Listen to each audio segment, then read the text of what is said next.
유진모의 핫 뜨거. 유진모 TV.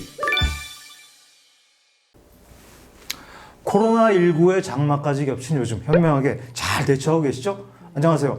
유진모 TV의 유진모입니다. 오늘도 핫뜨거 진행 같이 할 신인 연기자 김세별 씨 제 옆에 앉았습니다.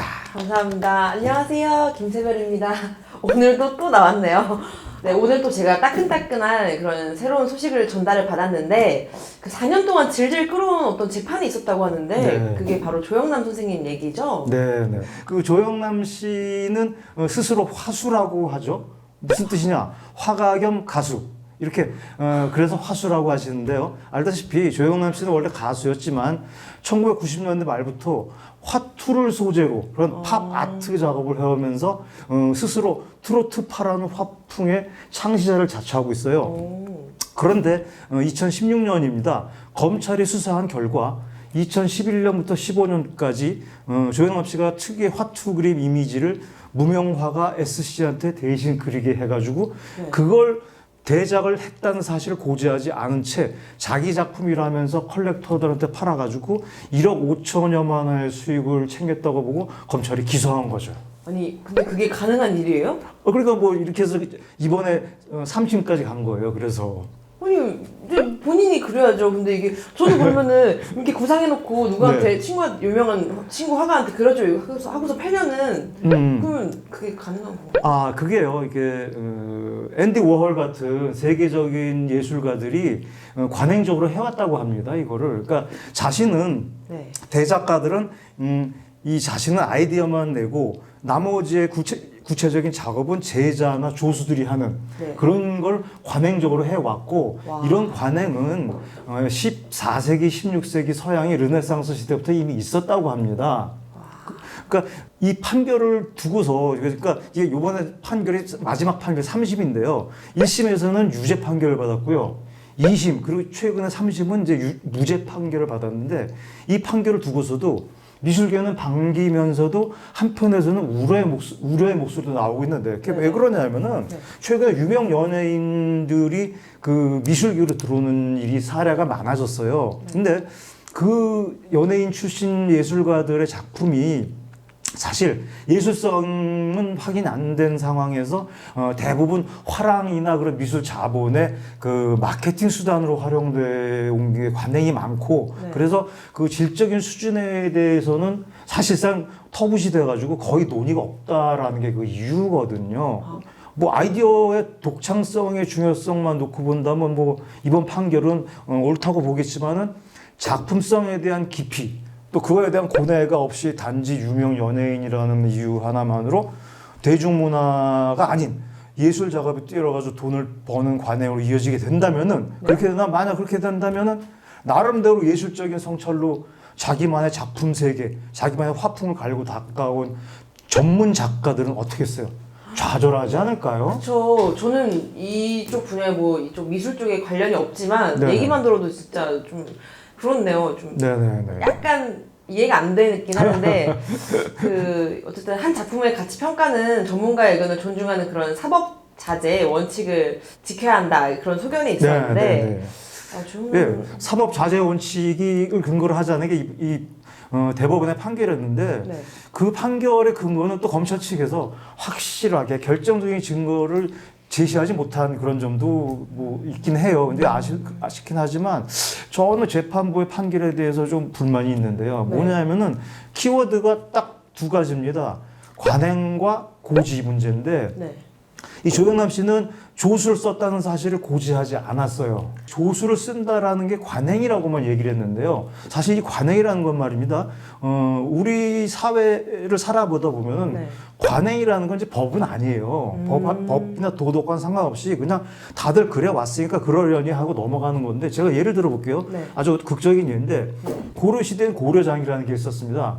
고려장이요? 네, 고려장. 뭐냐면은 부모님이 연로하시고 병들어서 뭐 오늘날로 지금 치매나 몹쓸병 같은 데 걸리면 자식이 등에 업고 산에 가서 산속에다 부모님을 버리는 그런 풍습이 있었어요. 맞아요.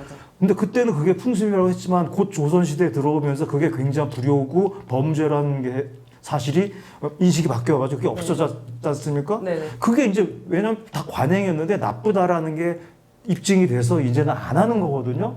그럼 마찬가지예요. 이 14세기, 16세기 때부터 있었던 이 관행, 조수나 제자를 시키는 이 관행, 그거는 고지하지 않았다라는 거는 법으로 따지면 미필적 고의라는 건데요. 네. 나쁜 결과가 나올 줄 알면서도 그거를 용인한 그런 심리 상태를 말하는 거거든요. 저는 이거는 아주 명명백백한 미필적 고의라고 봅니다. 미필적 고의도 어떻게 보면 약간 사기 아니에요? 사기성? 그러니까죠. 예, 그렇죠. 예. 검찰이 그렇게 본 거죠. 주영란 선생님이 이런 일을 겪고서 지금 집에서 잘 두 다리 뻗고 주무실지 모르겠는데요. 그 화투를 지금 치고 계시려나? 저도 개인적으로 화투를 좋아하긴 하는데. 네. 관행과 고지라는 거에 대해서는 이제는 알릴 건 알려야 되는 거고, 그리고 잘못된 관행은 고쳐야 된다라는 거죠. 아주 사회적으로 통용되어 온 관습적인 행위 중에서 나쁜 거는 고쳐야 된다라는 그런 의견입니다. 유진모 TV 많이 사랑해 주시고요. 구독과 좋아요 부탁드릴게요. 지금 현재 75세? 75세인데도 만 75세. 네네. 되게 정열적으로 활동을 하시고 계시잖아요. 뭐 나름대로 뭐 이렇게 얘기하는 거 보면 말은 젊어 보이는데, 네. 근데 이제 아무래도 그동안 이제 비호감의 말과 행동이 좀 많았기 때문에 부정적인 그 시각이 큰데, 일본에게 일제강점기에 대한 사과 요구를 이제 그만두자라는 내용을 쓴 책, 맞아 죽을 각오를 하고 쓴 친일 선언이란 책을 집필해가지고 굉장히 좀 많은 비난을 받은 적이 있고요. 특히 여자 문제가 좀 심각했었어요.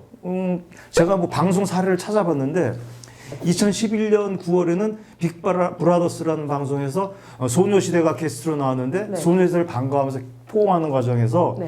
태연 씨를 유독 강하게 끌어안고 뽀뽀를 해서 논란에 일었고요. 2013년에는 섹션 TV 연예통신 리포터로 청담동 그 조영남 씨 집에 방문한 서유리 씨한테 네. 서유리 씨가 저 조 선생님 작품을 사고 싶은데 친분이 있으면 좀 더 싸게 살 수 있냐라고 물었더니 네. 뭐라고 했냐? 네, 뭐라고 했는데? 네가 내 여자친구나 애인이 되면 싸게 팔겠다. 그리고 또 이제 2014년에는 또 연예가 중계 리포터로 집에 찾아온 레인보우 멤버 김지숙에게 결혼하자 그랬어요. 결혼하셨잖아요. 왜 이혼했죠. 그러세요? 이혼했죠. 이혼하셨구나. 이혼했죠. 죄송합니다. 네, 또 2015년에는 또 나를 돌아봐라는 방송에서 제시한테 네. 네 남자친구가 되고 싶어. 뭐 이런 말도 했었고. 이게 압권인데요. 네. 월간 신동아라는 잡지랑 인터뷰를 했을 때, 네. 당시 15살이던 입양 딸에 대해서, 뭐 엄청 사정에 한번 보여줄까 말까 한 건데, 정말 예뻐, 뭐 환상적이야 라고 하면서 여성의 특정 부위, 자기 수양딸의 특정 부위를, 그러니까 뭐 상체에 있는 특정 부위를 거론하고 그러니까 이렇게 해서 굉장히 그럴 수 있을까 싶을 만큼의 아주 그 망언, 그리고 굉장히 그래서 안 되는 행동들을 해가지고 많은 사람들의 이제 비난을 산 적이 있는데요. 네. 그래서 2016년 네. 7월 1일자로 KBS, MBC, EBS 세 방송사로부터 출연 정지 연예인 명단에 올랐습니다.